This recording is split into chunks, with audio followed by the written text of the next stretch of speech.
Hai semuanya, ketemu lagi di channel YouTube aku bersama aku Vira Kania Arman. Nah, kali ini aku bakal share pengalaman aku tentang tantangan-tantangan kuliah di luar negeri, khususnya kuliah di Belanda.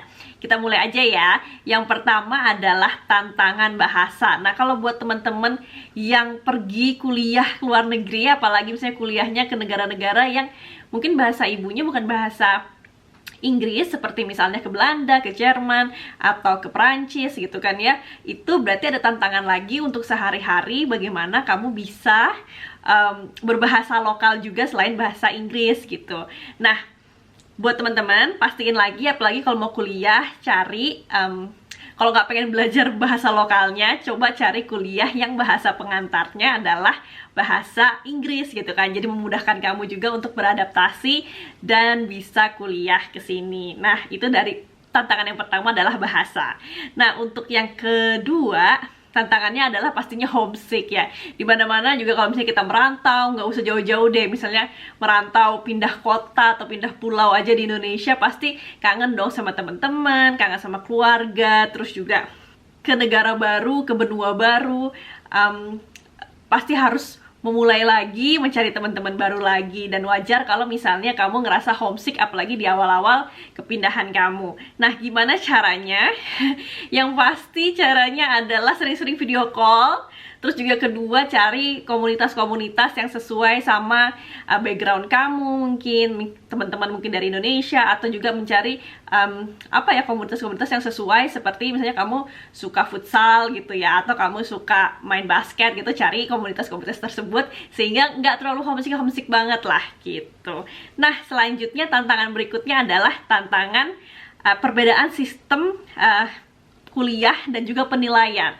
Jadi kalau di Belanda sendiri, skornya itu nggak ABCD, tapi lebih skor dari 1 sampai 10.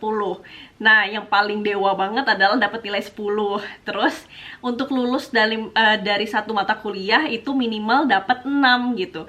Jadi, beda banget ya sama kuliah di Indonesia, yang mungkin nilainya jadi lebih gampang gitu. Kalau nggak A, B, kalau nggak B, C, D, dan E sampai F gitu kan ya. Nah, kalau di sini hitungannya hitungan angka, dan memang agak lebih sulit untuk bisa mendapatkan nilai-nilai, apalagi nilai sempurna seperti skor 10 gitu. Terus yang kedua, perbedaannya adalah di sini nggak ada absen kuliah gitu. Jadi karena memang sudah dituntut sebagai mahasiswa, kamu adalah mahasiswa yang memang sudah bertanggung jawab dan memang sudah sudah dewasa dan bertanggung jawab terhadap kewajiban kamu sebagai mahasiswa untuk masuk kelas gitu. Dan kalau misalnya nggak masuk kelas, biasanya suka ada video-video yang diberikan oleh dosen-dosen, jadi kita bisa nonton lagi setelah lecture-nya selesai. Dan juga di sini yaitu nggak wajib untuk untuk masuk ke kelas gitu. Jadi biasanya karena nggak wajib itu, tapi teman-temannya tetap masuk. Kenapa? Karena memang kalau nggak masuk nggak bakal ngerti apa yang dibahas di kelas gitu. Jadi kenapa di sini anak-anaknya walaupun nggak ada absen tapi tetap masuk ke kelas. Nah, lanjut lagi, yang perbedaannya ada jenis ujian. Jadi jenis ujian di sini agak lebih beragam dibandingin waktu aku dulu kuliah S1 di Indonesia. Nah, bedanya apa? Di sini tuh ada ujian oral, atau bisa ujian itu dites langsung sama dosennya, jadi one on one gitu. Jadi dikasih pertanyaan, kamu harus bisa jawab dan menjelaskan.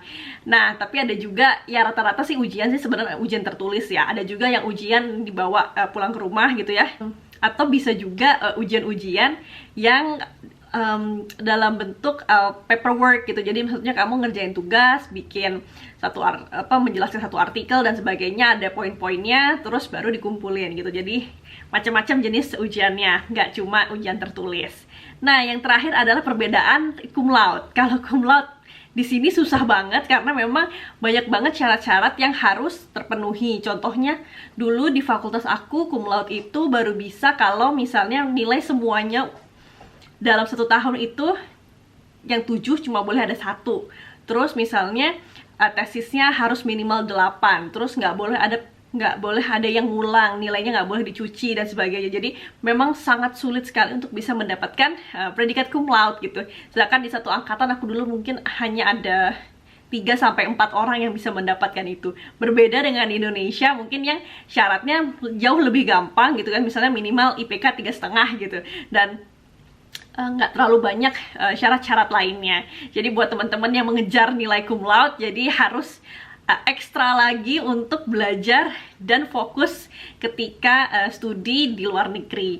Nah, ada lagi satu tantangan yang pastinya terjadi ketika kamu akhirnya memutuskan untuk kuliah ke luar negeri, adalah tantangan dari kultur dan juga dari cuaca atau culture and weather shock. Jadi contohnya nih, kalau di Belanda sendiri culture-nya itu di sini on time, nggak ngaret. Jadi jangan sekali-kali buat temen-temen bikin janji terus datangnya 5 menit, 10 menit, 15 menit di setelah schedule-nya. Jadi karena di sini orangnya sangat on time sekali dan menghargai waktu. Jadi kalau bisa 5 minutes before kamu udah siap dan datang ke janji kamu tersebut. Terus yang kedua, di sini orangnya direct ya, jadi nggak ada basa-basi. Kalau mau ngomong A ya ngomong A gitu, nggak pakai basa-basi dulu.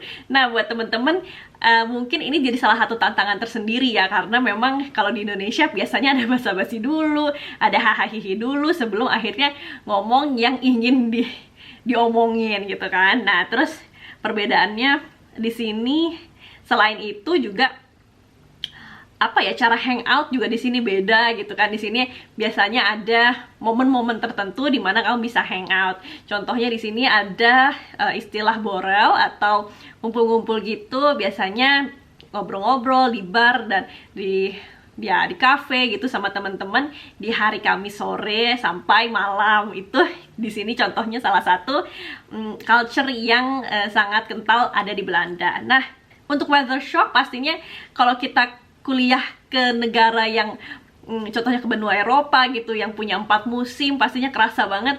Beda banget sama Indonesia yang kalau nggak hujan ya cerah gitu kan. Nah, kalau di sini ada 4 musim, siap-siap kalau musim dingin ini bisa sampai minus derajat Celcius gitu kan. Jadi kamu juga harus proper, harus pakai shawl, pakai topi, jaketnya harus tebal dan sebagainya. Nah, itu kadang-kadang melelahkan juga buat teman-teman di awal-awal, karena memang harus berlapis-lapis bajunya dan sebagainya. Jadi itu adalah salah satu tantangan kalau kamu akhirnya memutuskan untuk oke, aku mau kuliah ke luar negeri.